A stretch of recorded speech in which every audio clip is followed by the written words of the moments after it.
What's the first game that comes to mind when you hear open world? If you read the video title before clicking, you've likely already been steered away from a properly neutral answer, but humor me just a bit and give it another moment of thought. Are you remembering a sandbox-style game like Grand Theft Auto or Just Cause? Or one of Ubisoft's calculated consistent molds seen in almost all of their current IPs? Or maybe, do you think of a game that carved its own pedestal in that sea of open world competition? For me, at least, that's a twofold answer, and both come from early 2017. The Legend of Zelda: Breath of the Wild and Horizon Zero Dawn. The open world isn't new as a genre, but its explosion certainly is. I think even the most avid fan of the genre would readily admit oversaturation throughout the 2010s. Yet both of these games made names for themselves on their respective consoles, in spite of releasing at the height of open world fatigue. Breath of the Wild tends to get the lion's share of credit for revitalizing the stagnant genre, and deservedly so. But Horizon similarly triumphs even without breaking the mold so overtly. How do two games of the same genre, releasing in identical situations, find huge success in such different ways? Putting these two side by side can draw endless fascinating comparisons, but for the purposes of this video, I'll be focusing on their world designs and the way this reflects on content within. This will naturally bleed into elements like story and combat a bit, but this isn't the point of emphasis. As obvious as it sounds, the world of an open world game is the critical foundation, dictating how the rest of the game's design builds around it. So how did their goals differ, and how successfully did each game reach those goals? Or to say what we're really asking, what was the guiding design philosophy for each game? Well, where better to start answering those questions than from the world maps directly? From shape alone we can infer a lot, but let's put a couple basic markers on here to help us. Here we've got the beginning section of each game, which you're kept within for the opening hour or two. And let's mark the key locations of all main story quests too. We'll put more pins on here later, but as we'll soon see, this alone already tells us plenty.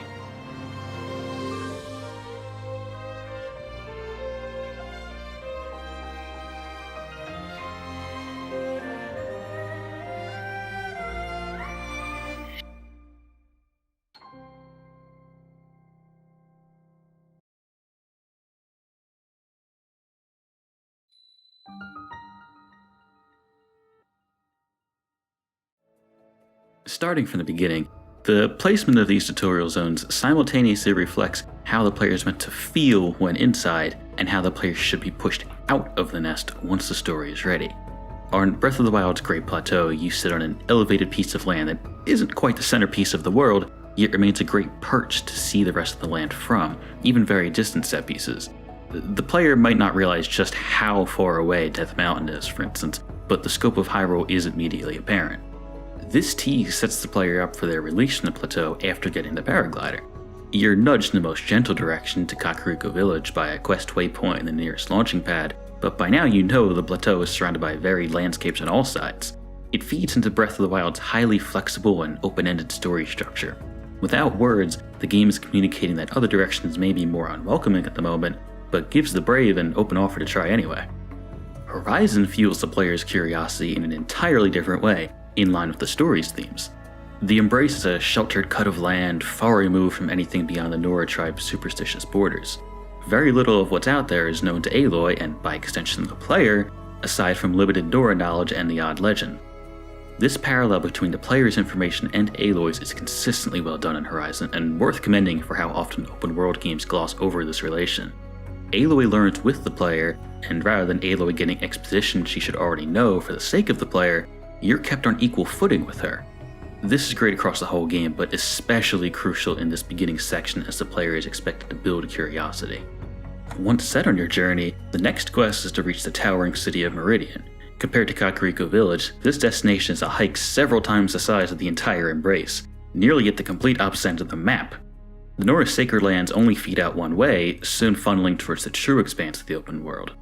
The main story takes a back seat here as the player is sent toward a distant destination however possible. Rather than going off in any direction, you're sent in one exceptionally wide direction, with a long time to explore and discover before picking up the main plot of Meridian. By the time you get there, you've experienced far more than the Embrace ever offered, much like the path from the Great Plateau to any divine beast. Past their tutorial zones, both games demonstrate impressive trust in their worlds to organically teach the player. Each of these strategies shows how well planned the world designs are, acting in service to the needs of the story and gameplay progression while still making meaningful use of the genre's defining trait. Maybe more importantly, the opening hours already prove these games are not open world for the sake of being open world. Neither game could capitalize on their other qualities without the benefits of their structure.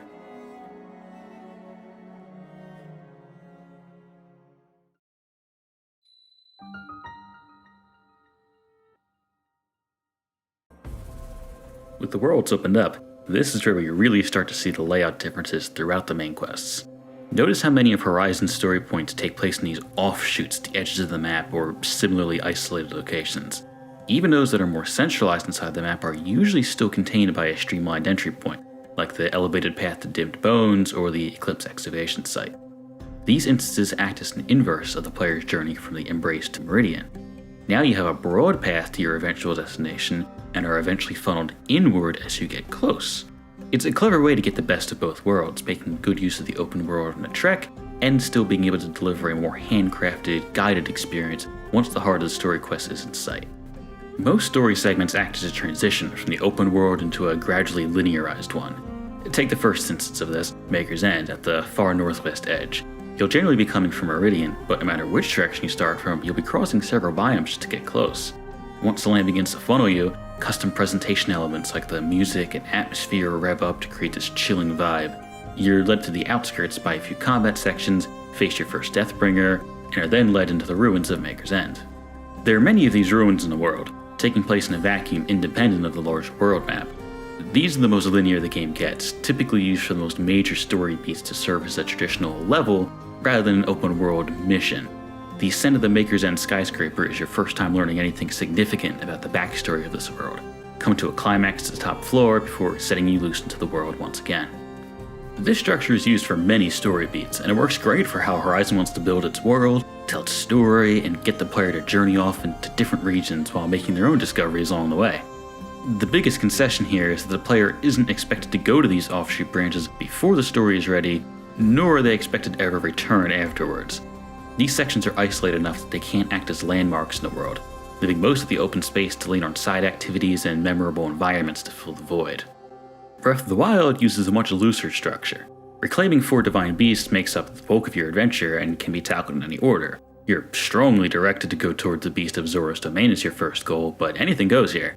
Even if you play along and do this one first, as I suspect most players did on their first playthrough, your order for the remaining 3 is bound to be way more random and subject to personal curiosity. The Goron Beast is the next closest, but Eldin is an intense and oppressive region that can easily scare people away for the time being. I wouldn't be surprised if that was intentional as well, to spur players off in their own direction instead of continuing the most direct dot-to-dot path for the whole game. Stepping back to Zora's Domain for a second, this Divine Beast quest stands out as one of the rare moments when Breath of the Wild actually structures itself very similarly to Horizon's story quests. Zora's Domain is surrounded by sheer cliffs, and Divine Beast Vah Ruta is causing ceaseless rainfall, making the cliffs virtually unscalable even with Link's free climbing abilities. The only realistic way through is a long, winding path along the river. This is about the closest Breath of the Wild ever has to linear level design, though even here there are still plenty of ways to break away from the beaten path. It's got scripted NPC encounters, sections of enemies positioned specifically for getting from point A to point B, and eventually the grand reveal of Zora's Domain itself. The confidence the players are coming from one direction and going to another is something Breath of the Wild can rarely leverage like this. It's a great section all around, made more memorable by this linear structure being such a one-off occurrence. Other than the Yiga Clan hideout, the game never really repeats this setup. For the most part, the Divine Beast quests themselves are all very short. Each follows a pattern of reaching the local race's settlement, teaming up with a character, and boarding the Divine Beast through a short minigame.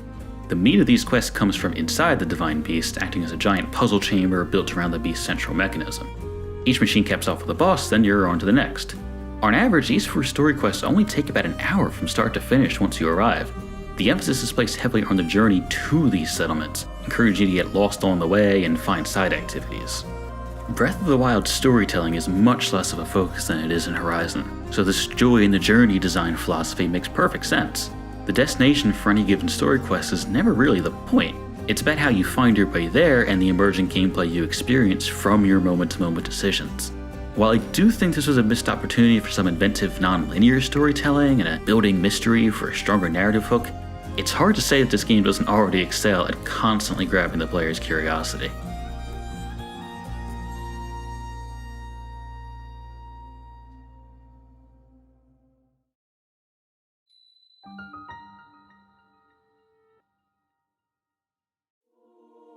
By now we've established how the world and main story work together in these two games, but that's only half the battle for an open world.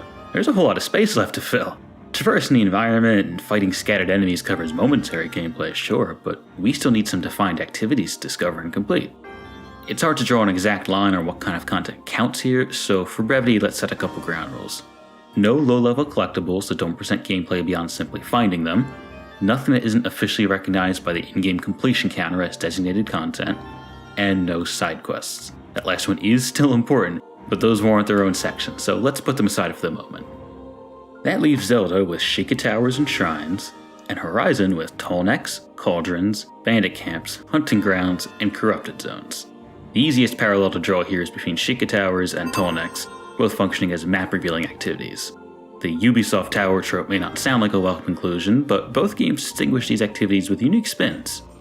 For Horizon, that spin is pretty obvious. Tallnecks are enormous machines themselves, wandering around a large space typically occupied by other enemies. The challenge here isn't the act of climbing a Tallneck. Horizon's climb mechanics aren't deep enough for that to be interesting on its own. The real task is to find points in the environment that can be used as a launching pad for yourself, often while avoiding the absolute mayhem of machines chasing you down. The game channels Shadow of the Colossus for a moment to make each Tallneck a special and thrilling event. Zelda's twist in the tower formula is more subtle, but sets them apart to equally great effect. After all, Sheikah Towers are still literal towers, and Breath of the Wild's free climbing system would make these trivial on their own. It's the context that matters here. The Ridgeland Tower, for instance, is set in a bog surrounded by electrical enemies, increasing the danger of being in that water. You have to find a safe way to reach the center without the monster trashing you. For contrast, the Gerudo Tower is planted in a bottomless chasm. You could leap to it right away, but you'd never make the climb. Instead, you must traverse up the winding trail and get enough height for the climb to be doable. Not every tower is a completely unique setup like these, but it's true for the vast majority. Combined with the sheer size of the world, it's enough to make every tower feel like a meaningful act instead of just a formality. Past this point is where we really start to see contrasting design approaches at play, as comparisons aren't so direct. Horizon's got more types of world activities to go through, so let's begin there.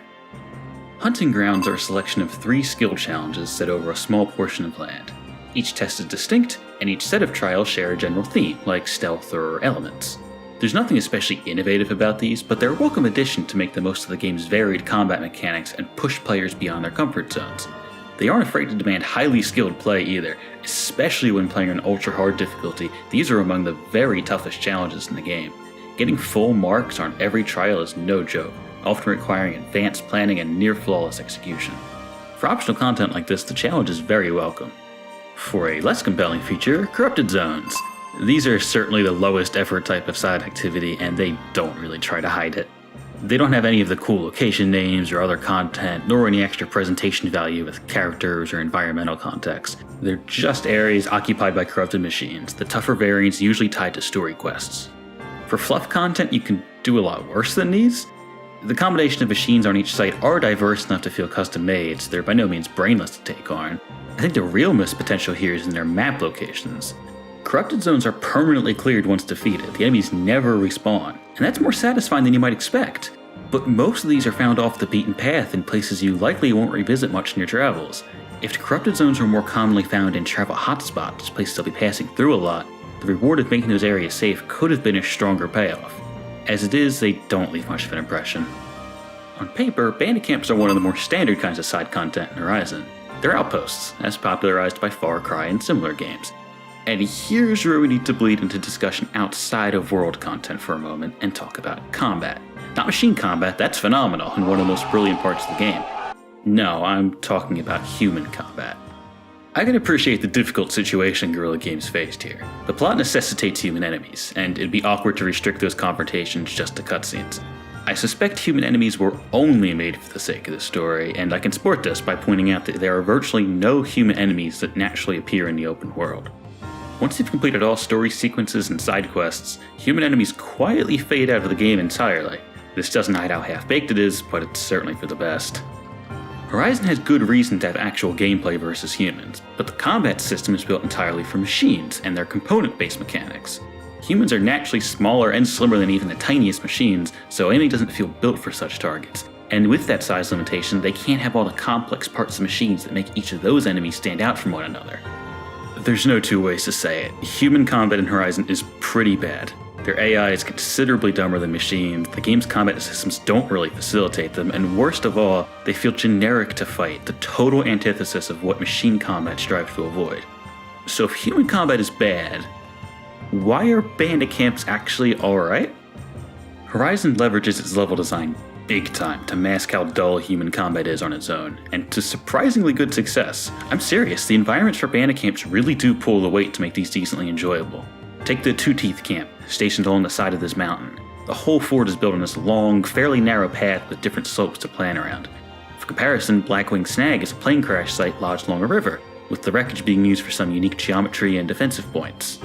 Now don't get me wrong, even the most imaginative level design can only mask the middling combat quality so much, but they really do bring their best for most of these. Great use of vertical space, creative layouts, and distinct environmental themes help elevate bandit camps to a better status than they otherwise deserve. Still not very good, but more fun than they should be on paper. Cauldrons, now these are something special. These are machine creation facilities where the goal is to override the cauldron core, rewarding you with the ability to override more types of machines. Each cauldron plays out differently, with a varied balance between combat and puzzle platforming. They could be considered a sort of dungeon, albeit much more linear than Zelda's definition of one. All of these are great, but I just have to talk about Cauldron's Eye specifically. This is the crowning example of Horizon's side content keeping itself fresh against other activities of the same type. Before even entering, this cauldron is different, as the Eclipse have turned it into a dig site. Once you're in, you find the entire cauldron is caved in, giving way to natural growth for some really distinct environmental set pieces. Overriding the core is usually the end of the cauldron, but as this one is defunct, it's just the beginning. All hell breaks loose between the Eclipse and Feral Machines, one of the only times these factions fight each other. There's a whole big escape sequence to the chaos, fighting back through the way you came, only for the main chamber to now be overrun by invisible stalkers. The feeling of dread here is captured so well, as you and the Eclipse both hide before likely making a mad dash to the exit. Even after escaping and the cauldron is officially considered complete, the outside dig site is now a complete war zone, an exhilarating climax to a shockingly substantial piece of side content. This has enough meat for it to have been a story mission, yet it's tucked away deep in a remote jungle and kept totally optional. Outside of the main story, this was one of the most impressive moments in the game for me. Now, there's a central point to all of Horizon's side content that I've been skirting around until now. Do you know what all of these have in common? There are only a few of each. In fact, Corrupted Zone is the only activity that even reaches the double digits in quantity. Each one feels special to find and complete because encountering them is so infrequent. You may go hours without finding a bandit camp or a corrupted zone, so you naturally want to complete them as they come along. Their scarcity gives them intrinsic value, feeling more like opportunities than obligations. If there were 18 tall necks or 25 bandit camps, even if they all maintain the same high quality, you could bet this would fall into the same repetitive open world trappings. From my perspective, this lack of bloat really is the biggest difference maker for why Horizon's potentially samey side content stays so appealing from beginning to end. It shouldn't be hard to see how Breath of the Wild's approach here differs. By and large, shrines are the method of side content in this world. They function as a one-size-fits-all system where a shrine is found in the overworld, entered through a loading screen, and is then entirely independent from the open world. The majority of shrines are puzzle-based, but plenty instead emphasize combat, platforming, or nothing at all, but we'll get to that. Being an all-purpose system, there's a lot of these, 120 to be exact, over triple all of Horizon's activities combined. It's not inherently a bad thing, especially since shrines also double as your main fast travel points for most of the map, but that's also a lot of content to manage consistent quality from. And, well, let's not mince words here, shrines are the weakest element of Breath of the Wild. Despite that 120 count, I struggle to consider even a quarter of them to be adequate additions to the game. This is especially tragic because they sound like a great idea on paper, at least at first. You discover a shrine in the world, sometimes through normal exploration and other times by completing a shrine quest in the world itself. Discovering a shrine enables that fast travel gate into space for that dual purpose mentioned before. Entering the shrines takes you to a separate zone where you complete a challenge and are rewarded with a Spirit Orb, which can be used in sets of 4 to upgrade either health or stamina. Simple enough, right? One of the more common arguments I've seen levied against shrines is that Breath of the Wild should have featured larger dungeons like in previous games, compounding many puzzles into a more substantial side activity. I don't personally agree with that suggestion, and to that point I'll even defend shrines as they are. Given the size of the land, it would feel too disjointed if a handful of huge temples took the player out of the open world for large chunks of time. Shrines make sense conceptually because they are directly integrated into exploration and offer more widespread, bite-sized challenges. All of this sounds fine, it's the execution that kills them. The most glaring issue here is the sheer poor quality of the content within these shrines. That's a very shallow criticism on its own, so I'm going to get into some deeper detail here. So many shrines fail to maintain a central concept, and almost none of them expand on it to a satisfying level. So few make the most of their concept, and some are so one-note that they can feasibly be completed in under 30 seconds. Many shrines feel downright unprofessional, featuring bewildering layouts filled with clearly recycled assets that feel as though they were slapped down with a clunky map editor. Take this shrine for example, 2 orbs to guide you. You start by doing the only thing you can, which is to knock an orb off a pedestal right next to a hole so that it activates. This opens a gate to grab a second orb, which you throw into its place while standing on a switch. This causes an above platform to shift in and out, which you launch yourself into to complete the shrine. What exactly is the premise of this shrine? What's the overarching theme that the puzzle builds on? There is none. This is just 2 random switches placed in a needlessly large chamber, followed by a third, completely unrelated obstacle. I wish I could say this is just a cherry-picked example, but the overwhelming majority of shrines are like this. There's no cohesion or even any kind of challenge to overcome. I don't want to bloat this section, but since this video is a mostly positive focus on both games, I think it's important that I rationalize this harsh stance with at least a few more quick examples. Stalled flight. You stasis a block in the air. That's the entire shrine. This is more shallow than the tutorial shrine where you first use the stasis rune, and it's not alone. Even the bonus chest here is just randomly placed behind on a wall. There's nowhere else it could possibly go. Path of Hidden Winds. You fly up a few wind vents in a row, then wrap around one that isn't immediately in sight. Again, this feels like the very beginning of a concept that would ramp up into more creative platforming puzzles. So many shrines end before they can even get off the ground like this, making them unfulfilling. A delayed puzzle. You freeze an electrical ball and then drag it to a switch. This is my least favorite shrine in the game because it demonstrates all the worst traits of shrines so concisely. There's no puzzle here whatsoever, it doesn't offer any substance, and even the oversized room design feels shockingly amateur. There's a prevalent issue of breakable shrines as well, though I expect this to be a more contentious point. One of Breath of the Wild's greatest strengths is how it encourages creativity. The phrase emergent gameplay gets thrown around a lot as a buzzword, but Breath of the Wild really does embrace it as a sincere design philosophy. There are countless dynamic systems interacting with each other at all times, like rain and water amplifying electricity, spreading fires creating wind gusts, and monsters adapting their behavior to the weapons they pick up.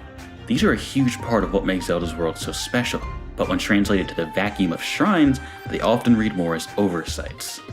I know this is viewed as a positive trait of shrines by many, and I can completely understand why. It's satisfying to outsmart an electricity puzzle by building a chain of your own metal weapons, or turn a motion control nightmare on its head for an easier time. I have no doubt that many of these sequence breaks were known and intended by the designers as well, but these aren't the problem. My issue here comes from the extreme instances, often involving fire. Flames are a pretty common mechanic throughout the game, and you're taught early on how much you can ignite with torches and fire arrows. So it comes off as surprisingly out of touch when many shrines expect you to jump through hoops to get certain designated fire sources on flammable surfaces, like hanging lamps onto leaves. Many shrines incorporate fire, and just about all of them can be ignored with simple fire arrows. The saddest example is Five Flames. It's a creative idea, needing to manipulate this 6-sided cube to light all the torches from a source without any of them being doused. Or you can just shoot fire arrows, like you've been doing in the open world since the starting hours. I'm likely in the minority here, but this doesn't feel like a tricky alternate solution for clever players. It feels like the most obvious thing to do. One of the best shrines in the game, Blue Flame, used a different type of fire to trigger things normal flames can't. Why is this exception only used here? While we're on Blue Flame, I should reiterate, there are good shrines here. Some of my personal favorites are Blue Flame, Trial of Power, and Windmills, all of which flesh out their themes to offer a satisfying amount of substance. They're still quite short, but that's okay. Remember, length isn't the problem here, it's the substance where things often get faulty. Breath of the Wild's bad shrines, of which there are many, are underdeveloped at best and patronizingly basic at worst. It's sometimes hard to believe that the brilliant, thoughtfully designed open world is even in the same game as these 120 shrines. But to say that the game has 120 shrines is itself a bit deceptive. 20 of these are combat shrines, known as Tests of Strength. All 20 of these pit you against what is effectively the same enemy, proceeding through the same phases in the same order with an occasional difference in the arena obstacles. Making 20 completely unique mini-bosses would have probably been asking too much, but to simply copy-paste a single monster is an insulting way of padding out the shrine count. The fight is repetitive by the 5th time around, and by number 10 or 15 you're just going through the motions. Then there are the Blessing Shrines, of which there are 29. These shrines are completely empty. They purely exist to give you a spirit orb for whatever task you completed to reach it. Some of these are justified, such as shrines in each of these 3 huge labyrinths found in the world. In these cases, getting to the shrine is the challenge in and of itself, so layering on another challenge inside the shrine isn't necessary. But more often than not, the blessing feels like a jarring anticlimax. Climbing up a spire, blowing up a random rock wall, holding up a snowball, and other minor tasks don't warrant having nothing further inside these shrines. The blessings also highlight a more fundamental flaw with shrines, the way they exist in the world. Shrines are one of the few parts of the game that do not exist in the world. Entering them takes you to a separate map with a loading screen, followed by another loading screen when you exit. Blessings only seem to exist out of an obligation to consistency, not to serve any gameplay purpose. But this begs the question of whether or not spirit orbs should be tethered to shrines in the first place, or if shrines themselves should even exist in the way they currently do. Let's go back to the maze example for a moment. What practical purpose is there for the Blessing Shrine to exist? Why not just have a treasure chest at the end with a spirit orb inside? Spirit orbs have no thrill attached to them because you always know when they're coming. These could have been rewards for side quests or even just well-hidden secrets throughout the world without this constraint. Shrines suffer from their current implementation in the world. The fast travel point attached to them sounds like a smart combination, but since shrines are often in awkward and remote locations, only a handful are valuable targets when trying to get somewhere quickly. The opposite is also true. Some chunks of the map are sorely lacking in any nearby fast travel locations because there are no shrines in the vicinity. Travel gates would have been better as separate objects entirely, as seen with the 2 research labs. This would allow greater flexibility with their placement and give another reason to explore. The content within the shrines themselves could then be incorporated into the open world, either out in the open or inside caves. I praised the world design earlier, but if there's one thing it lacks, it's physical depth. One could certainly argue that the verticality in the world makes up for this, but the lack of any substantial caves or underground areas becomes noticeable over time. At least for the smaller puzzles, occupying a shrine's location with just the puzzle itself, like a larger Korok puzzle, could have allowed more seamless integration without the disruption of loading zones. This would help the aesthetic aspect of shrines as well. All 120 share the same assets in a dreadfully bland palette of beige and gray. If they existed in caves, for instance, they could be themed after the region they're located in. A shrine cave in Faron would be overgrown and covered in exotic foliage, whereas a cave in Gerudo would be made of sandstone. To go one step further, these themes would be able to influence the design of the content inside. Sandy Gerudo caves could incorporate pits of quicksand, or a Lanayru cave could be built around rising and falling water levels. I know, it's very easy for me to sit here as an armchair designer and spitball ideas that surely would have increased the scope of development, or been out of reach from technical limitations. I'm sure these ideas and more were well considered by a veteran studio like Nintendo. I only highlight these hypotheticals to help demonstrate how much more potential shrines had, even to someone who thoroughly enjoys them as they are. I meant what I said about shrines being Breath of the Wild's weakest element, but they're also its biggest missed opportunity.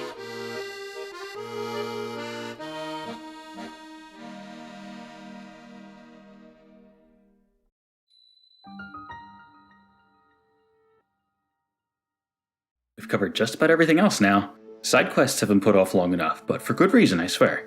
Since these tend to be the most diverse type of activity, these are a great chance to further review the layouts of these open worlds while studying how side quests are used by each game. Coming hot off all that shrine talk, let's keep the ball rolling with Breath of the Wild first.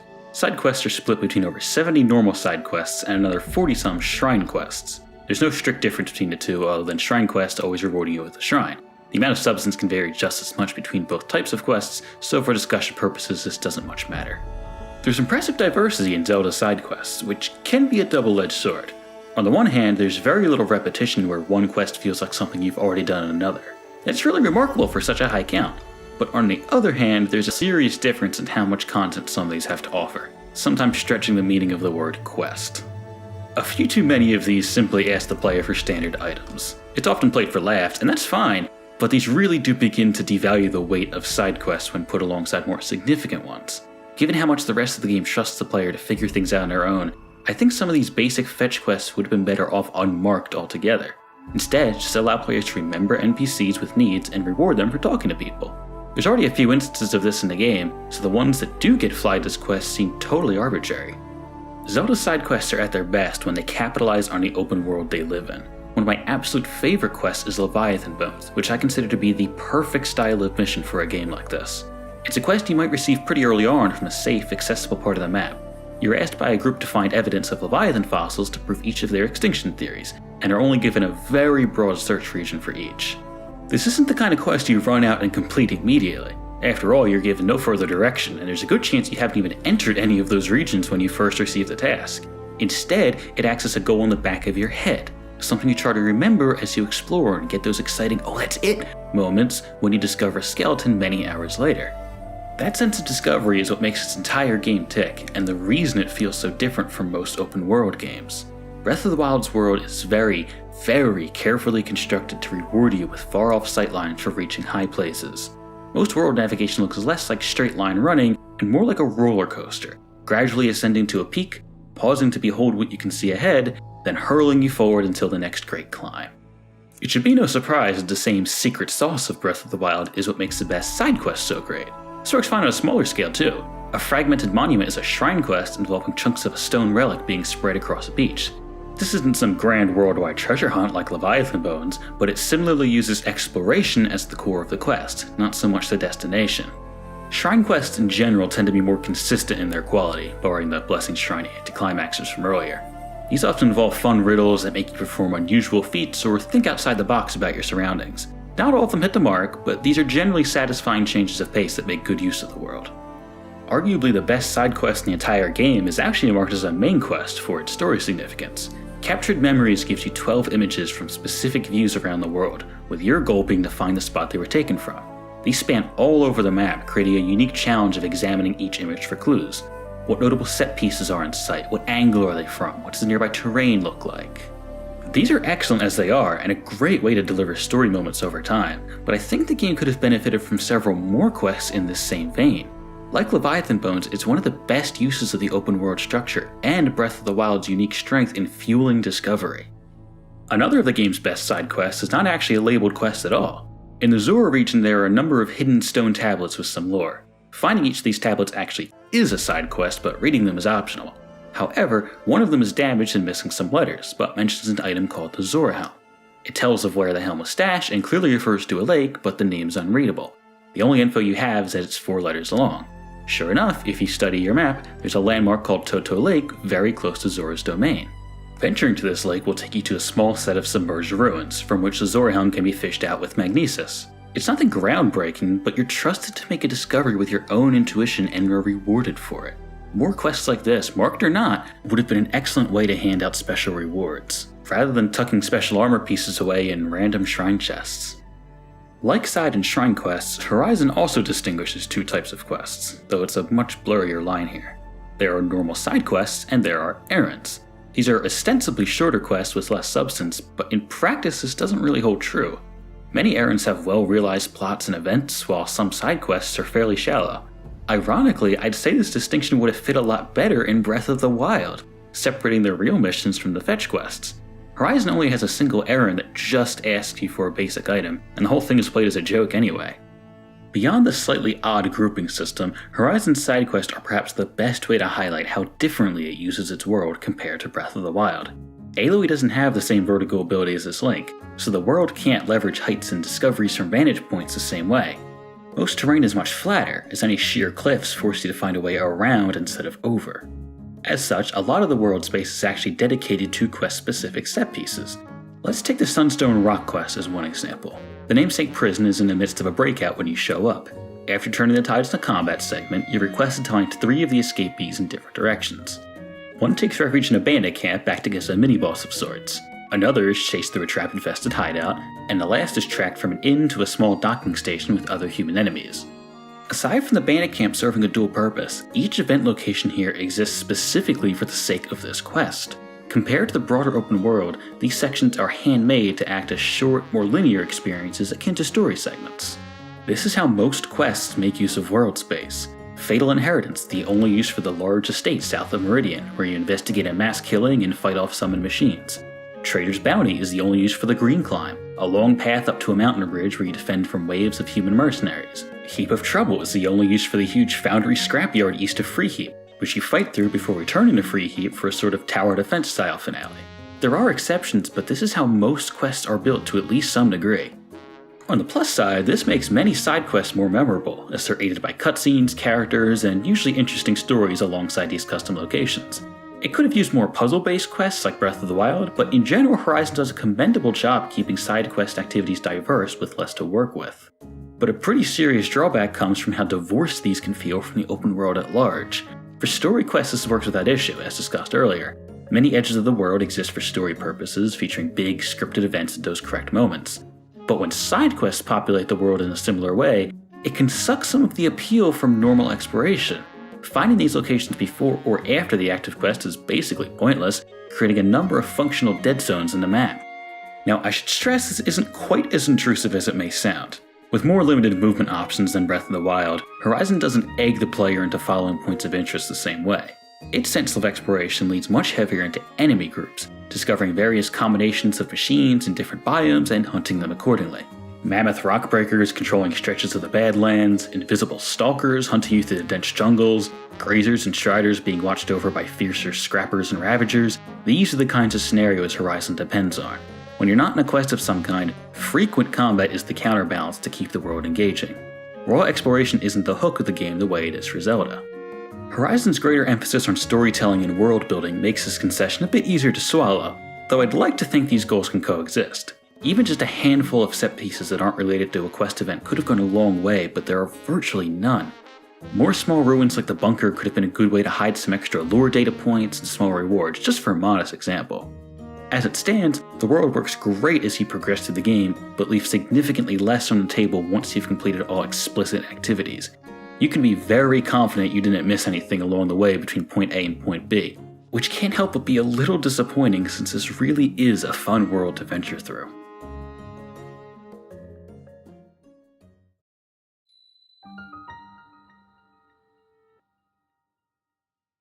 Maybe the most commendable trait of both these games is the confidence they each have in their styles. Neither Horizon nor Breath of the Wild ever feels like they're compromising on their design ideologies.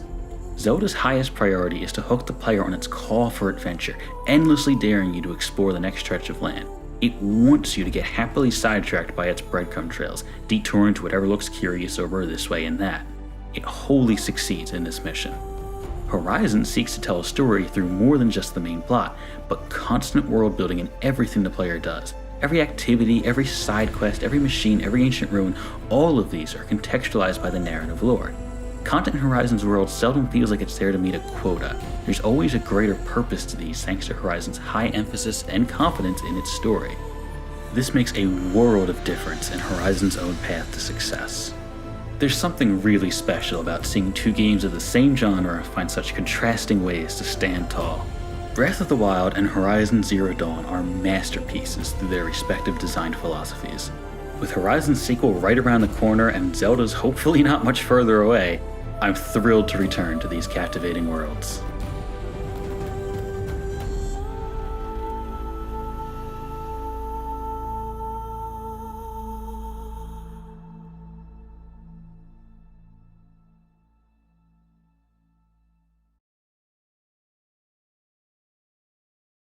One of the more common arguments I've seen levied against shrines is that Breath of the Wild should have featured larger dungeons like in previous games, compounding many puzzles into a more substantial side activity. Like Sean Connery.